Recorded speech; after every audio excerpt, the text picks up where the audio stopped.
अस्सलाम वालेकुम। Watch डिज़ार YouTube channel में खुश आमदीद। हमारी आज की रिपोर्ट सर्विस शूज़ की तारीख़ के मुतालिक है।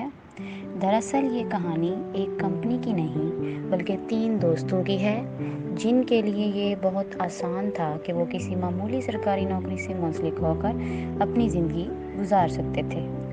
इन 3 दोस्तों में से एक का तालीमी रिकॉर्ड अच्छा था, दूसरे के सरकारी दफातर में थोड़े बहुत ताल्लुकात थे, जबकि तीसरा बातचीत करने का माहिर था। सूबा पंजाब के शहर गुजरात के एक गांव से ताल्लुक़ रखने वाले मोहम्मद हुसैन के वालिद अपनी सरकारी मुलाजमत से रिटायर हो चुके थे, लिहाजा अपने 4 छोटे भाइयों की तालीम के अखराजात पूरे करना इनके ज़िम्मे था। इसी ज़िम्मेदारी के तहत उन्होंने लाहौर में मास्टर्स करने के साथ साथ इंश्योरेंस का काम शुरू किया। इसी दौरान इनके बचपन के दोस्त नज़र मोहम्मद, जो पेशावर से बीए करके वापस लाहौर आए, भी इनके हमराह चल पड़े। लेकिन बात कुछ बनी नहीं और दोनों को ये काम छोड़ना पड़ा। नज़र मोहम्मद ने एलएलबी करने की ठानी और फिर वकालत में मसरूफ़ हो गए, लेकिन बाद वजूहात की बिना पर उन्होंने वकालत की प्रैक्टिस भी तर्क कर दी। मुआशी तंगी के पेश नज़र चौधरी हुसैन के पास एक रास्ता बचा, जो कि सरकारी नौकरी करने का था, मगर मुसीबत ये थी कि वो सरकारी मुलाजमत से बेजार थे, क्योंकि एक तरफ उन्होंने सरकारी मुलाजमत से मुंसलिक अपने वालिद की दयानतदारी और मुशक्क़त देखी थी, तो दूसरी तरफ उनकी तंगदस्ती और क़नाअत भी। तीसरे दोस्त यानी चौधरी मोहम्मद सईद कॉलेज से फारुग तहसील होने के बाद महकमा सन्नत के शोबा मार्केटिंग में चले गए, लेकिन वो भी अपनी इस नौकरी से मुतमईन ना थे। सन 1940 की दिहाई में इस कंपनी के आगाज़ का अहवाल चौधरी हुसैन अपनी किताब में जुफ्त साज कैसे बना मैं कुछ यूँ बयान करते हैं। दूसरी आलमी जंग शुरू हो चुकी थी। मोहम्मद सईद और मैंने सोचा कि जंग में हुकूमत को मुख्तलिफ़ किस्म के सामान की ज़रूरत रहती है, क्यों ना टेंडर का काम शुरू किया जाए। और फिर तीनों दोस्तों ने मिलकर 63 रुपये जमा किए। इनमें से 52 रुपये में एक जगह किराए पर लेने के बाद टेंडर की बुनियाद पर काम शुरू कर दिया। जल्द ही उन्हें एक टेंडर के तहत पुलिस के लिए चप्पल फराहम करने का ठेका मिल गया। लेकिन दिलचस्प बात यह है कि इनके पास ना तो चप्पलें थीं और ना उन्हें तैयार करने की सलाहियत।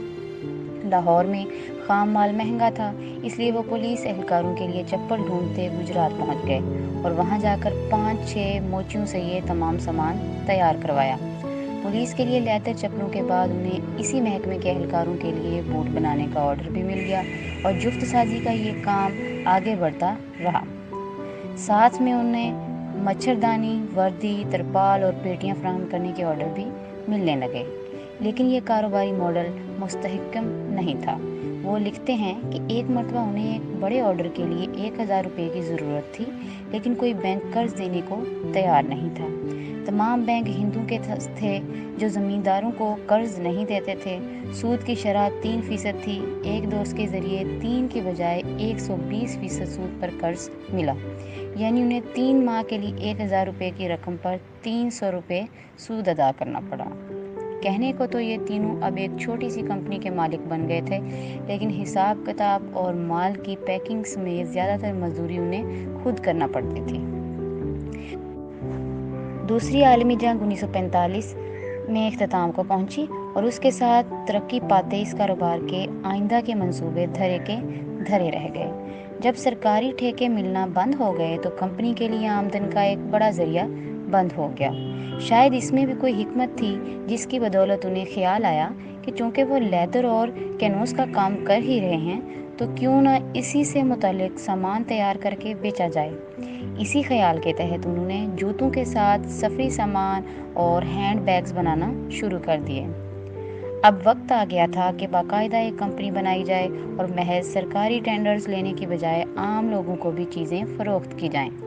लेकिन यहाँ ये सवाल पैदा हुआ कि कंपनी का नाम क्या रखा जाए। चौधरी हुसैन के मुताबिक इन दिनों बरे सगीर में हिंदू मुस्लिम सवाल ज़िंदगी के हर शोबे को मुतासिर कर रहा था और वो नहीं चाहते थे कि नाम की वजह से याराने वतन उनके माल का बॉयकॉट करें। चुनाचे کمپنی کا نام سروس لمیٹڈ رکھا گیا۔ تقسیم ہند سے قبل سروس کے بیشتر گاہک غیر مسلم تھے۔ شاید یہی وجہ تھی کہ انگریزی نام کے ذریعے ممکنہ اعتراضات سے بچا گیا۔ پاکستان کا قیام ہوا، آزادی ملی، لیکن کاروبار اور تجارت کے لیے یہ آزادی قید کی سی تھی۔ کوئی لٹ گیا تو کسی کی ادائیگیاں رہ گئیں۔ سروس کے ساتھ بھی کچھ ایسا ہی ہوا اور سرحد پار گاہک اور سپلائر ہمیشہ کے لیے دور ہو گئے۔